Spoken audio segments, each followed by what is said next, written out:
জনতার আদালতে সংস্কার কার্যক্রমের বিচার হবে এবং এই সংস্কার কার্যক্রমের মধ্য দিয়ে সামনে বাংলাদেশটা এগিয়ে যাবে। বাংলাদেশে কোনো উন্নয়ন রাজনৈতিক ক্ষেত্রে ঘটে নাই। সেই ক্ষেত্রে আমরা বলেছিলাম যে ৭১-এর পরে জনগণের একটা পরিবর্তন হয়েছে, কিন্তু সেই জনগণের পরিবর্তনকে যখন সংবিধানে স্থান দেওয়া হয় না, ৭৫-এর পরে এটা স্থান দেওয়ার চেষ্টা করা হয়েছিল, কিন্তু এটা সংবিধানের কাঠামোর মধ্য দিয়ে অ্যামেন্ডমেন্টের মধ্য দিয়ে করা হয়েছিল, ফলত এটা টেকসই হয় নাই।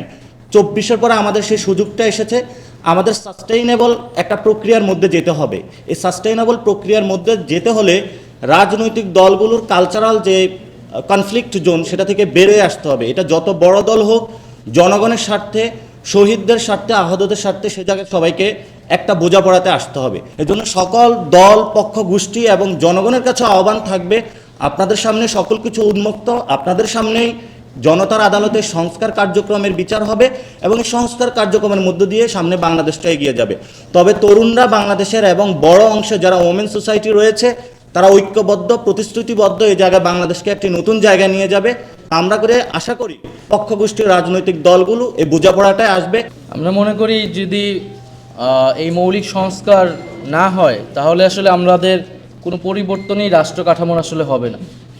ফলে এটা তো শুধু এনসিপির দাবি না, এটা বাংলাদেশের জাতীয় দাবি এবং জনগণের যে আকাঙ্ক্ষা, সেই আকাঙ্ক্ষা থেকে উত্তরণের জন্যই দাবি। এখন কোনো গোষ্ঠীর নিজস্ব দলীয় স্বার্থে বা ক্ষমতার মোহের কারণে যদি এই দাবি আটকে যায়, এটা এমন না যে এই দাবি কখনোই পূরণ হবে না।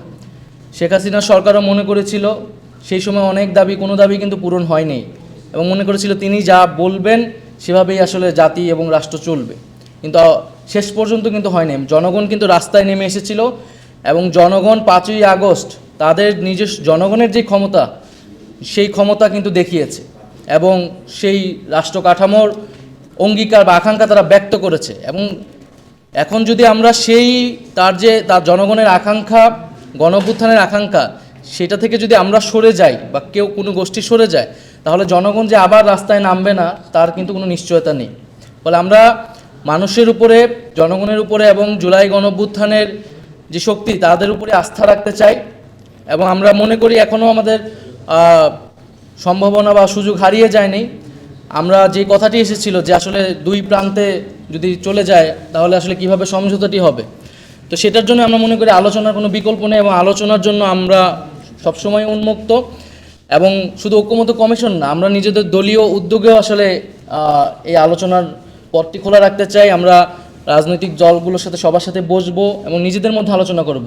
কারণ আমরা মনে করি যে রাজনৈতিক দলগুলো যদি নিজেরা সমঝোতায় আসতে পারে তাহলেই আসলে সেটা রাষ্ট্রের জন্য কল্যাণকর, এবং সেক্ষেত্রে কোনো বিরাজনীতিকরণের সুযোগ বা অরাজনৈতিক কোনো ফ্যাক্টর এখানে কাজ করার সুযোগ আসলে থাকে না। কারণ রাজনৈতিক দলগুলো যদি নিজেদের মধ্যে সমঝোতা করতে না পারে তাহলেই আসলে জাতি বিভাজিত হয় সবসময়।